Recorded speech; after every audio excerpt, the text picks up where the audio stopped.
Continuando con esta serie de videos que se realizan a petición de nuestro estimado director. Vamos a continuar hablando de la entrevista y vamos a mencionar los síntomas mentales.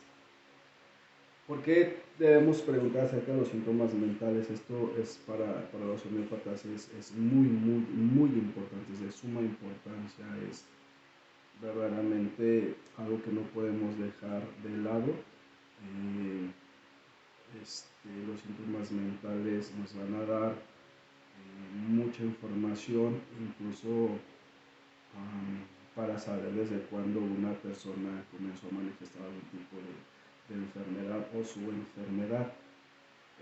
Pero es importante esto, los síntomas mentales solo tienen valor si son bien marcados y presentan modalidades y no son patognomónicos. Patognomónicos se refiere a que no corresponden a una enfermedad. Por ejemplo, van a tener relevancia para nosotros si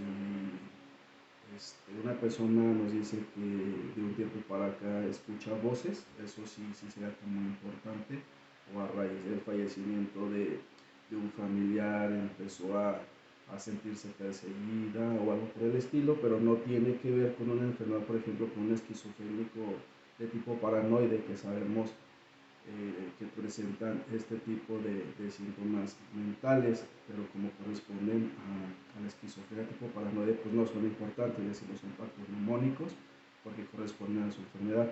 Pero si no es el caso, si son derivados de alguna situación en la vida de nuestro paciente, sí es importante considerarlos y sobre todo modalizarlos también. Nos dice Smith que podemos hacer preguntas del tipo de cuáles son las grandes o las más grandes emociones y las más grandes penas que nuestro paciente ha experimentado en su vida. Esta pregunta es extremadamente útil. Como ya hemos interrogado a nuestro enfermo, ya hemos establecido un primer contacto, ya no nos ve como extraños, va, va abrirse con un poco de suerte, va a abrirse acerca de sus síntomas mentales, sus emociones, y esto nos va a ayudar mucho en el diagnóstico, en la prescripción del medicamento. Nos dice Smith, ya cuando se habla a nosotros, a menudo el enfermo tiene una pequeña lágrima en el ojo en este momento. Y cuando un médico nos dice ha sido capaz de hacer llorar o reír a su enfermo en la primera consulta, esto significa que ha tocado su corazón y esto es muy importante. En cuanto se produzca la extroversión, la pregunta siguiente formulada rápidamente le hará levantar la cabeza con una expresión algo ocurrida y luego traerá a su rostro una sonrisa feliz. Por ejemplo, ¿cuáles son o cuáles han sido sus más grandes alegrías? Estas dos preguntas son particularmente importantes y la facultad psicológica del médico lo va a conducir a deducciones preciosas. Además, si estas preguntas son formuladas en un momento oportuno y en un tono benevolente, van a preparar el camino para las preguntas siguientes. Por supuesto, podemos suprimirlas, pero son precisamente las preguntas esenciales las que no se quiere responder, y jamás se podrá curar también a un enfermo cuando quiere escondernos algo, cuando no nos quiere decir su secretito. Lo decimos mucho en las aulas. Después de estas dos preguntas, ¿cuáles han sido sus más grandes pérdidas o situaciones dolorosas y sus más grandes alegrías? A menudo el enfermo nos cuenta algo de sí mismo, y si nos ha tomado simpatía porque lo hemos escuchado hablar de cosas que no puede decirle a nadie. También podemos preguntarle cuáles son los momentos en las 24 horas en que te sientes deprimido, triste o pesimista. Esta manera de interrogar va a evitar que le digamos, ¿usted es triste o pesimista? Esa es una pregunta formulada de una manera incorrecta. Por ejemplo, hay enfermos que están deprimidos a la mañana al despertar, y sabemos que dos grandes remedios para eso son la chesis y la alumina. También podemos decirle cómo sobrelleva los inconvenientes o las molestias de su enfermedad. Hay algunos responden pues que no le interesa realmente, otros que la menor cosa los abruma y a menudo en esa ocasión alguna otra cosa. También es importante el llanto. Este, Sabemos que esta, este, esta situación del llanto también nos orilla a diversos medicamentos. Por ejemplo, aquí podemos preguntarle en qué ocasiones llora usted y así no herimos. Si el enfermo no responde enseguida, preguntaremos mientras vigilamos su expresión. No sé si te hace llorar la música, algún recuerdo o en qué momento del día sientes como necesidad de llorar. Y ciertas personas pueden contener el llanto, otras no. ¿Tú cómo lo sobrellevas? Hay personas que lloran al menos reproche también, por ejemplo, y esperamos la respuesta de nuestro paciente. Hay también personas que se sienten mejor después de haber llorado y otros que están mucho peor. Estas situaciones o estas cosas son las que nos interesan. En ocasión de dificultades, preocupaciones, penas, podemos preguntarle cómo lo sobrellevas. Me trabo un poquillo porque sigue apareciendo el cómo soporta usted el consuelo y qué efecto le hace. Entonces, como yo no quiero decir eso, me espero a ver si en la mente me llega la iluminación y puedo decirlo de una manera diferente. Y aquí sería pues cómo te sientes ante el consuelo y qué efecto te provoca. Esta es una pregunta clave que separa enseguida, por ejemplo, a los medicamentos a pulsatila de Natrumur.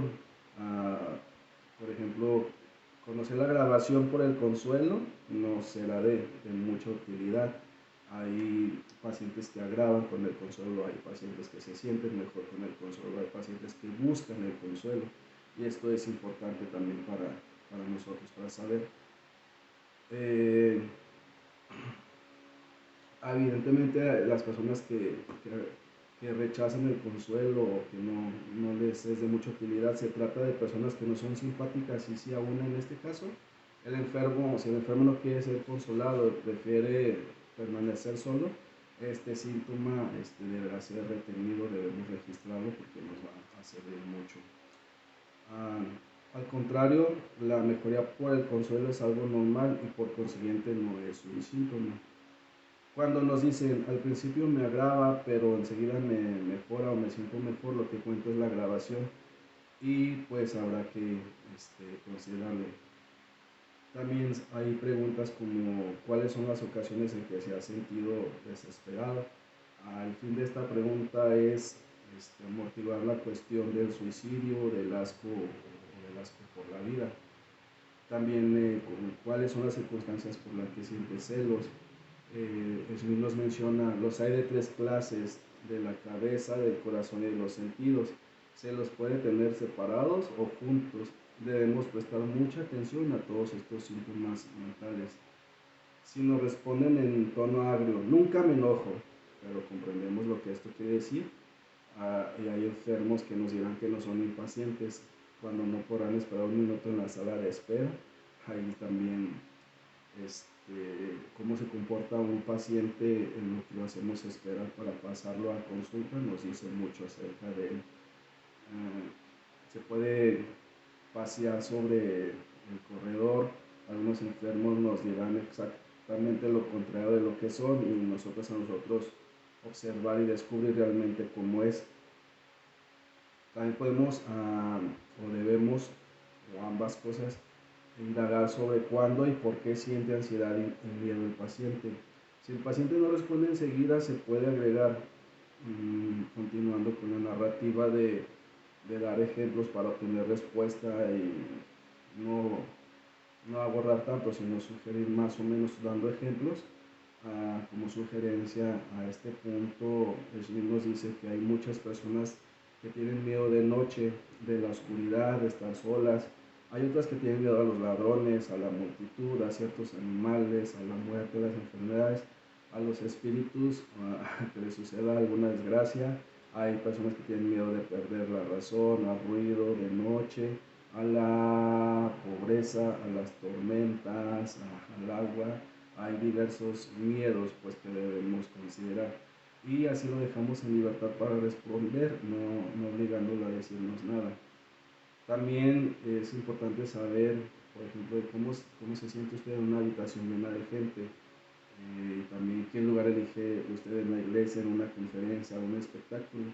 Así podemos conocer algunos síntomas de claustrofobia que nos serán muy útiles sin que necesariamente el paciente nos diga soy claustrofóbico.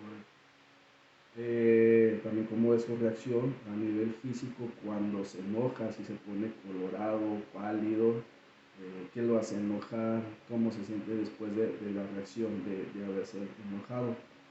Ah, hay muchas preguntas que Smith nos dice, como cómo soporta usted esperar, volviendo al soporta, cómo se siente usted esperando, si lo hacen esperar. También cuáles fueron para usted las repercusiones de penas, de amor contraído, de ofensas, mortificación, indignación, malas noticias o miedos. Estos síntomas etiológicos, estos son síntomas etiológicos esenciales. Esta pregunta, dice Smith, es a mi parecer una pregunta clave en el capítulo de los síntomas mentales. No siempre tenemos una respuesta, pero hay por lo menos un 70% de enfermos que responden.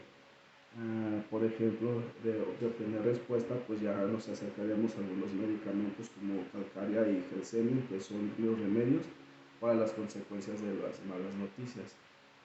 Y siempre que sea posible, dice Smith, comenzaremos con un vegetal. El semen corresponde miradamente a esto. A menudo alguien nos puede decir, algún paciente nos puede decir, sí, tuve una gran tristeza en mi vida, perdí a mi hermano, y pues podemos preguntar cómo lo supo usted.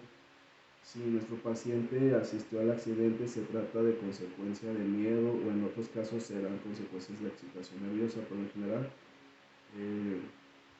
si se enteró por teléfono, hay que tomarlo como trastornos por malas noticias. También preguntar a nivel más profundo al paciente, se nos sugiere que en momentos de depresión o de tristeza, cómo encara usted la muerte, si tiene presentimientos de muerte, pensamientos de muerte, si ha deseado la muerte, si existe actualmente algún deseo de suicidio. Hay enfermos que tienen presentimientos de muerte, aún deseos de muerte. Otros tienen deseos de suicidio. Algunos estarán dispuestos a hacerlos, otros no tienen el valor para hacerlo a pesar de su impulso. ¿Cuál es el medio que usted hubiera elegido? Algunos hablan de horca, otros de veneno. Y entonces podemos saber si el enfermo nos dice la verdad. También hay rúbricas que nos hablan de deseos de suicidio, pero no tienen el valor para hacerlo, le falta el valor para hacerlo. Eso también es importante. Cuando alguien nos dice la verdad, nos dice Smith, nos menciona que el ojo se dilata un instante. Si dice una mentira, la pupila se contrae, al contrario de la dilatación. Para un deseo de suicidio por medios sangrientos o espectaculares, es importante saber si sería con revólver, accidente, cuchillo. Siempre encontraremos un aplastamiento en la parte superior de la pupila izquierda. Y si hay deseos de suicidio por medios no espectaculares, no sangrientos, como el veneno o el ahorcamiento, nos dice Smith que encontraremos el aplastamiento en la parte superior de la pupila derecha. Esto es importante observar cuando estamos realizando este tipo de preguntas. El aplastamiento de la pupila en su parte superior, en el ojo izquierdo, dice Smith, indica también a menudo rabia, cólera reprimida, una pequeña rebelión secreta, y en el ojo derecho se encontrará pena de amor. Entonces es bien importante analizar todo este tipo de signos que nos puede dar el paciente.